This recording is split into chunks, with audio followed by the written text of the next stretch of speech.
Hello, everyone. Thank you. Thank you. Thank you. Okay, quiet. That's enough. This is a podcast by my dad and my uncle. They talk a lot about music, like a lot. So please sit back and enjoy. I think they are going to start in about 14 seconds.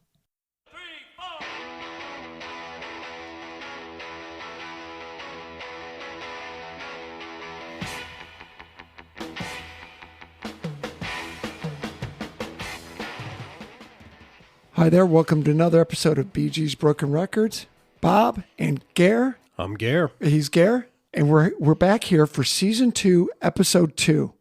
Say it one more time. Season 2, Episode 2. Nice. And we don't charge you $3.99 like Amazon does to get this. This is all gratis. I think that's... Free. Oh yeah, totally free. Totally free.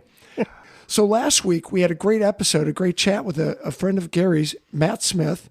Yeah, it was awesome. Dayton, Ohio, in a rock band called Stranger 80s, stranger80s.com, played with a lot of great musicians. Again, I couldn't imagine grabbing my guitar, going out on stage, and, you just warming up for REO Speedwagon, warming up for, Tommy Two-Tone, but... Tommy Two-Tone. Look, 867. Hey. Look, if you guys want to send us an email, send it to bgsbroke867@gmail.com. Oh, that's one thing we forget to keep doing. So true. Please subscribe. Then send this link to somebody that you know, preferably in a foreign country, because last week I went through the list of all the countries we're in. We're not as hot in Macedonia as I want. So But again, Pakistan and Norway. Killing it, yes. I mean, come on. Hey, you're taking French lessons. Whatever they speak. We're not even in France. What do they speak in Pakistani? What's the language in Pakistan? I don't know. Next episode, we'll get back to you. Okay, we'll get back to you on that one. There's no deaths that we know of since we talked last.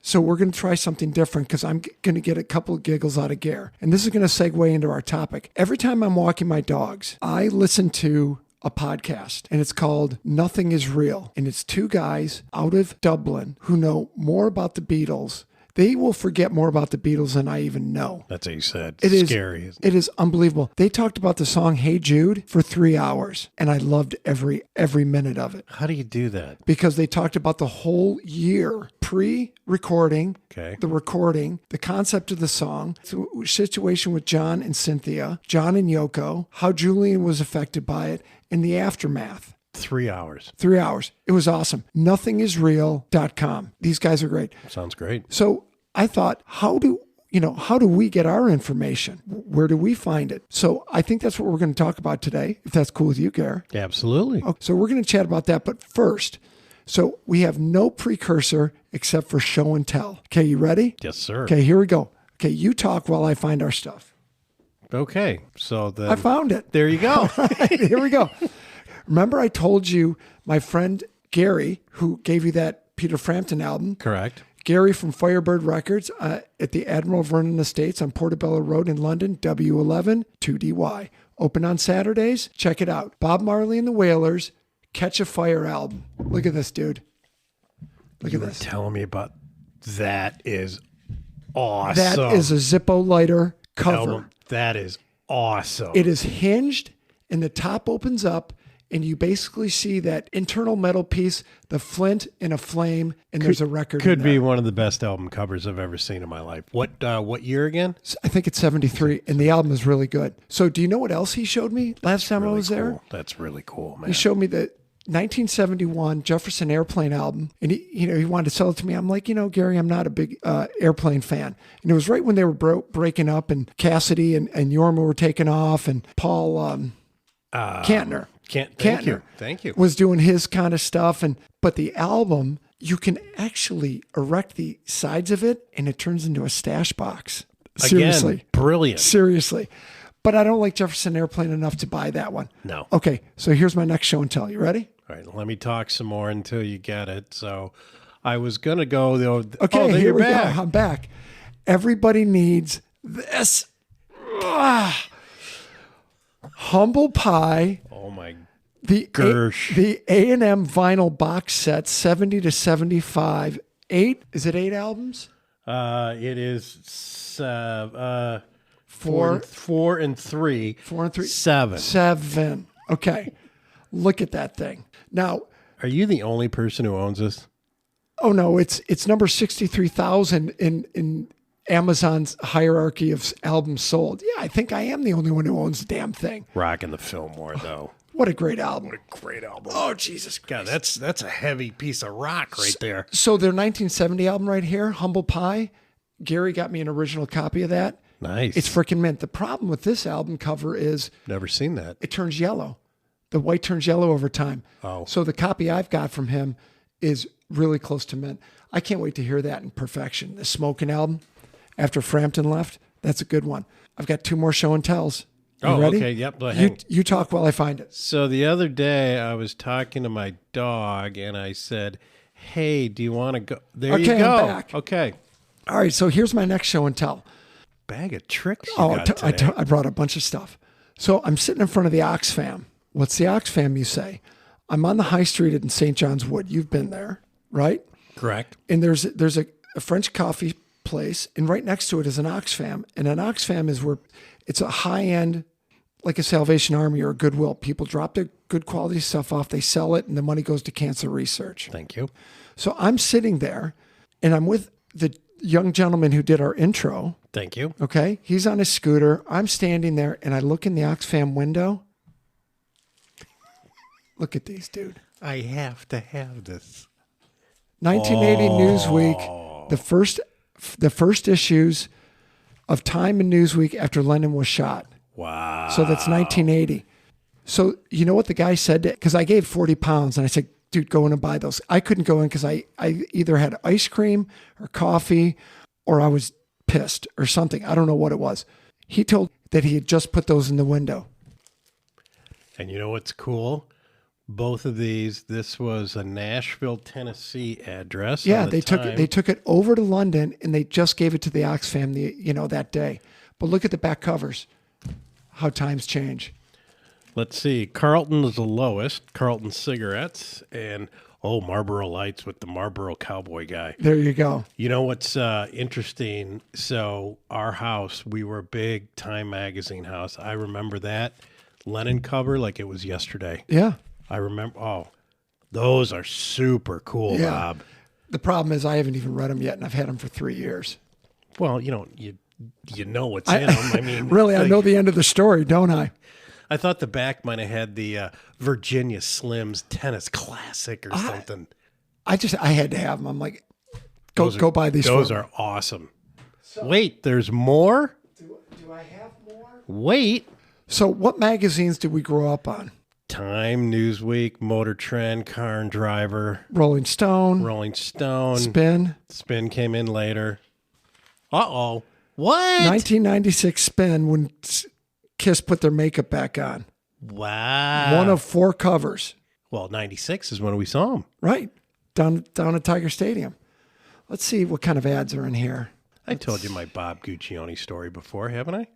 Why don't you tell while I look for funny ads? Spin Magazine, Bob Guccione. So when Spin came out, Bob and I were... 10 for the price of 1? Oh.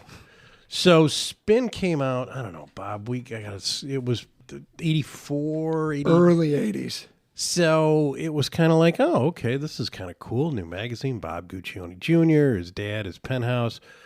Well, in the back of every magazine, at least in the beginning, it was Henry Rollins poetry, Madonna writing poetry. And it was kind of, Bob and I would get the magazine and we'd flip right to the back. Speed forward, this is mid-2000s. I'm at a launch party for one of Bob Guccione Jr.'s new magazines here in Detroit. I can't remember the name of it right now. My old assistant's working for him. She's like, hey, you want to meet him? I said, sure. Go up, meet him. Typical Brit guy. Teeth are all screwed up. Why is that? Well, there's no fluoride in the water. Snake Plissken, Escape from New York. Oh, nice. So long story short, I'm trying to make the story short. I was talking to Bob, talking about Spin. He had since sold it, but I brought up the poetry thing in the back, and he goes, hey, you remember that? I said, it was one of the highlights when we got it. He's like, hey, thanks. I appreciate that. That's all right. No problem, man. That's all right. Yeah, say hi to your dad. So, whoa, ho. Hey, ever bump into, who's the guy from Hustler? What was his name? Oh, Larry Flint. You ever bump into Larry Flynn with at the gold plated wheelchair? Oh, geez, Whoops, I Louise. digress. Okay, so that's my show and tell. Album covers, Humble Pie, Bob Marley. I am just flabbergasted with that show. That Bob Marley album. That thing Unbelievable. That is cool. That Zippo lighter. Correct. It's pretty awesome. So now, Gare, where do we find all of our information? We find it everywhere. I was jotting down some notes, and I'll just, believe it or not, I still do go to Rolling Stone, even though I can't stand Jan Wenner and I can't stand his opinion pieces. And again, Rolling Stone is nothing what it used to be. But I still reference it. It's politics. They are all politics, or they're culture wars. It's terrible magazine, but they do highlight some good things once in a while. I do go to Spotify. I love Spotify when you take a look at the little blurb or the background on the artist. They have some really nice write-ups on Spotify. Melody Maker magazine, a London magazine. It's still out there? It's got an online presence? It's got an online presence. All right. Obviously, individual musician websites. But here's my zinger. What? That I was going to tell you about. What? I thought you were going to hold that to the end. Oh, you want me to hold it to the end? No. Okay. Zing me now. So the best show on television, in my opinion, is CBS Sunday mornings, 9 to 10:30 every Sunday. You do love that show. Love that show, Moment of Nature at the end. But back up, CBS Saturday morning. What? That's a whole day before. Do you have TiVo? At the end of every show, they highlight new music. CBS Saturday. Yeah. You morning. told me that one. And I originally heard the Avett Brothers there. Also, a band by the name of Elbow. These are bands I've never heard of. The latest I heard, Lake Street Dive, D-I-V-E. Jazz, this girl's voice is out of control. CBS Saturday morning at the end of the show, they highlight a new band every week. It's awesome. That's pretty cool. But you send me a ton of stuff because you follow a lot of guys online, Instagram or Twitter. I don't even know how you do it, but you send Instagram. Yeah. I don't look at that stuff at all. For all the negativity of social media, there is the best thing in my opinion, social media, you can reach the masses. And Bob and I, for as long as we've been looking at music, the greatest thing about social media is, guys, you're not getting screwed on distribution. You're not getting, Bob, you and I could cut a disc right here in my dining room, put it up tonight. Right. If I knew how to play an instrument. You know what? Can you get some rubber bands and I'll just shoot them off a pan? Sure. I'm amazed at these guys who know all this stuff. We talked earlier about reading books and doing a book review and all this stuff. I read Peter Daggett's book, You Never Give Me Your Money, on the Beatles and the intricacy and the webs of all their businesses put together. And then when Alan Klein came in and they wanted to split off, and McCartney wanted to go with the Eastmans, and John, Ringo, and George went with Alan Klein, and all this crap. And these guys up in Dublin just know this stuff. It's absolutely amazing. So for me, I find a lot of my stuff's in 3 magazines. I've referenced them a lot, which is, hold on, let me reach down to the box of tricks. Gare, keep going. Oh, okay. So anyways, so this guy came into a I'm bar. back. Oh, you're back. Yep, I'm back. Here's my first one, Classic Rock. I've been reading this magazine for 15 years when I first started going over to England. And you've been giving me your old issues for I'd 15 years. So look at this one. Greatest rock and roll covers. Oh, nice. Half of them are garbage. Oh, they're terrible, dude. got Thin Lizzy on there. Terrible. I know. Another one I like to read. I don't even read this. I just look at the pictures. That's a nice looking shiny guitar. It is. It's Guitarist Magazine. I like looking at the pictures. They do have a couple good album reviews in here, but to me, this is the Bible. I think Record Collector is awesome. Tons of information about LPs. I was talking to Matt Turnbull about that the other day, and he said, get me a copy of Record Collector, and because he loves Mojo and Uncut. He loves Uncut more than Mojo. Oh, Mojo. Oh, Mojo's yeah. good. Mojo's good. Been Mojo's a long good. time since I looked at Mojo, but yeah. But Uncut, I listened to a couple of their, they give discs out with the record or with the magazine sometimes. The songs are kind of, eh. Where's Uncut out of? I think Uncut's UK. Oh, it's okay. I think it's UK. Gotcha. I read Stoned by Andrew Luke Oldham, who was their original manager. Oh, yeah. Yeah, yeah. Unfortunately, it kind of turned into an episode about him, or a book about him. And you're kind of like, but we read it because we want to know more about the Stones. Like how great I am? Pretty much. And how hard I worked and how hard I did this and how much of a dandy I was. Yeah, okay. Yeah. But I did like his original concept. What they did was they kept the masters, and I may have this a little bit wrong. They had the masters, and they leased them out to the record companies. So they continued to own their songs. Well, you were the one who hit me to the Dave Clark 5. Yeah. He was the first Kept guy everything. to keep his masters and made a ton of dough off of it. When he finally released it. You Right. couldn't get Dave Clark 5 stuff forever. That's good stuff. It Dave is good Clark stuff. 5 is good stuff. I mean, they rivaled the Beatles in number ones back in the 64 to 66 period. Plastic surgery has not been good to him. Oh my God, he looks terrible. Whoops. Sorry. Oh, he looks terrible. Sorry. Nothing is Real, which is the Beatles podcast. I love listening to. There's another podcast out there called Bizarre Albums, Oh, which is kind of funny. that sounds good. What are they talking about? The Cramps and things like that? Misfits? Cindy Williams, Oh. Laverne and Shirley. Oh, you're kidding. She cut an album. So are they going into like like Bob Shatner and The Brady Kids. Leonard Nimoy's albums? And Oh, no. Shatner's way too highbrow. what about Leonard Nimoy? He may have Leonard Nimoy. He's got this one, The Odd Couple, Klugman and Lemon. They made an album? They made an album. Oh my God. So he talks about This it. is a podcast? It's a podcast. Oh, It's called Bizarre Albums. I got to jump on this. The one that I found the funniest, he did one on Dukes of Stratosphere, which I thought was great. Oh, okay. Yeah. XTC. Yeah. There was an album cut by a band of monkeys. And I'm not talking the monkeys. I'm talking real chimpanzees. Stop it. They had them on stage. They had them dressed up. They were supposedly James Bond monkeys, but they were also in a band. Wait. You can't just... No. Wait, do they have instruments? Are they... Yeah, they put stuff in front of them. Oh, okay. Lancelot Link.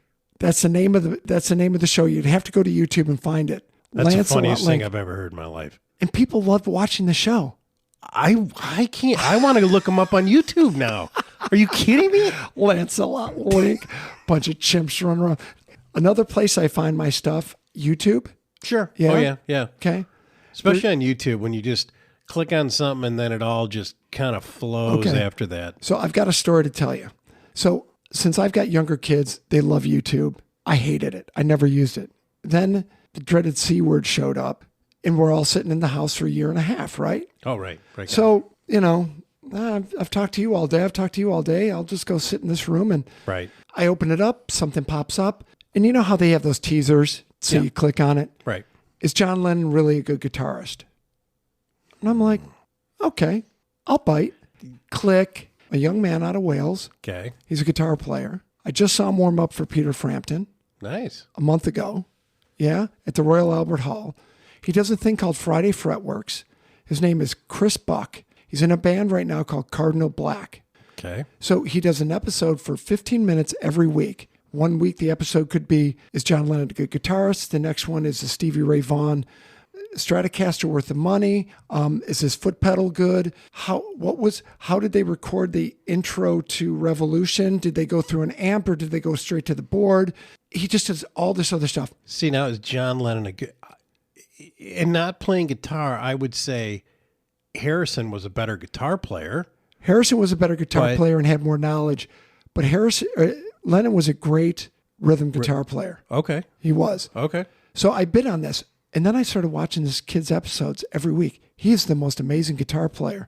Then in November of last year, hey, we're lucky we're warming up for Peter Frampton. Nice. And I thought, shit, I think I'm going to be over in London for that. Sent a note to 3 buddies. We got tickets for the Royal Albert. We saw the band, the Cardinal Black, warm up for Peter Frampton. It was amazing. Nice. Here's the best part of the story. I walk out to get a pint. Half the band is standing there. I think actually the whole band was standing there. Told me this. Yeah. The whole band's standing there except for the guitar player. So the singer's is this guy about my side. He's a big dude. And I walked up to him and I said, hey, I'd love to say I flew 4,000 miles to see you play, but, I really was dying to see Frampton, but you guys warming up was just absolutely amazing. And they were. Soul rock. is what I would call it. Nice. But Chris Buck can just rip off a lead like you wouldn't believe. And people were loving it.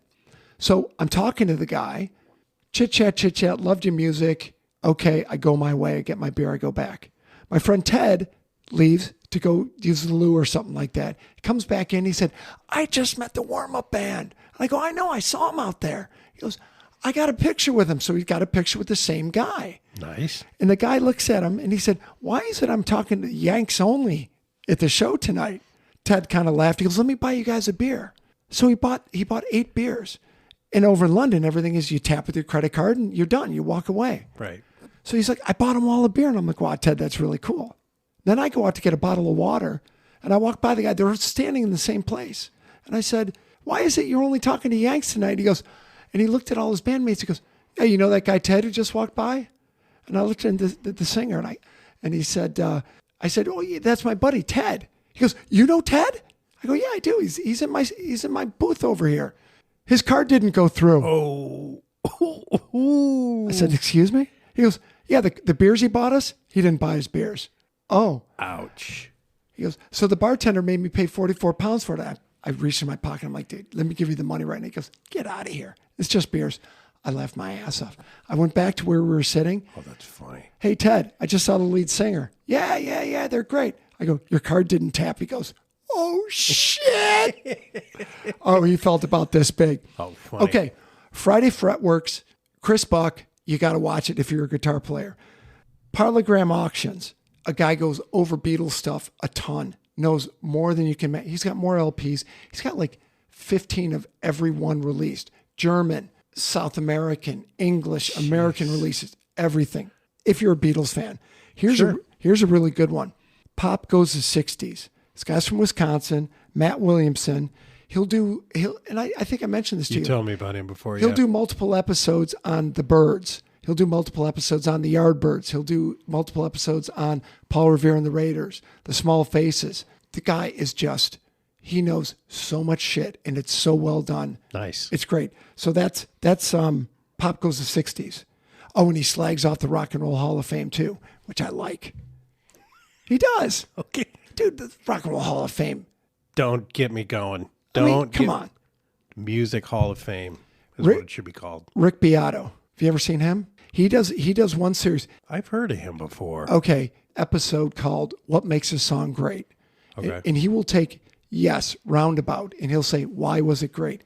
He'll take Van Halen's Jump, and he'll say, why was this great?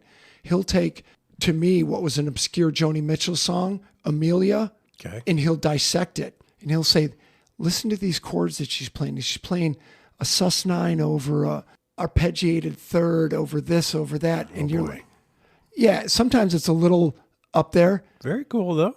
But you learn a lot of stuff. Sure. You know? Sure. So that's another one. Oh, and there's this guy who does a video called Vinyl Attack. I like the name. He looks like Burl Ives. He's bald. He's got the beard, perfectly cropped, black T-shirt. And he talks about equipment and turntables and all this stuff. Sure. But then he did one on how to get the snap, crackle, and pop out of your vinyl. So he ordered a solution that came from China. And it's one of those things where sometimes if you order from the Far East, they don't bill you for the duty in advance. So then all of a sudden the package shows up at your place and you've got to pay an extra $15. He goes, okay, people. COD? Get close. He's already paid for it. I know. It's there. He's waited 12 weeks for this thing. He's got to pay the U.S. Postal Service another $15. But he's like, I'm getting content because I'm ragging about it and you guys are laughing. So it's probably worth the $15. He said, I wonder what this stuff is like to put it on vinyl and see if it gets rid of my snap, crackle, and pop. He opens it up. He's like, wow, smells it. Smells like hand lotion. Pours it on the record. He went out and bought 2 records that were Sure. that he could just use. Right. Pours it on, rubs it all over, then rubs it off. It's all greasy. He's like, I think it is just hand lotion. And then he played it. He played the record afterwards. It was awful. I thought you were going to say a word. No. I've seen guys say to put wood glue, like go get Gorilla Glue and put that all over your record and then wait till it dries and peel it off. Really? And it pulls all the dust out of there. Interesting. Yeah. Okay. And if anybody wants to know about stylus on your turntable, I just finally figured out the problem. Did we ever clean our needles? Sorry, stylus in college? No. Never. Nope. Never. Nope. Clean the albums. Stack nickels on the stylus. On the head, yeah. Keep it down. Oh my God, I had so much trouble. Okay, that's by the by. So magazines, podcasts, books, videos for me and you. CBS Saturday morning. There you go. I'm telling you. It's not bad. And I want to leave with my ADD acting up what I told you before. Saw a great interview with Dave Grohl talking about the drums and the snap that he had with Nirvana. And he said pretty much stole all of it from the drummer for the Gap Band. I love it. He said it's all disco. So I read in Bass Player magazine years ago, the bass player from STP. Okay. He goes, everything I play is James Jamerson. That's all it is. James Jamerson from Motown. Yeah. Greatest bass player ever. Right. Ever. Right. But I thought that was funny with Dave Grohl. He goes, it's all just disco. It's all disco.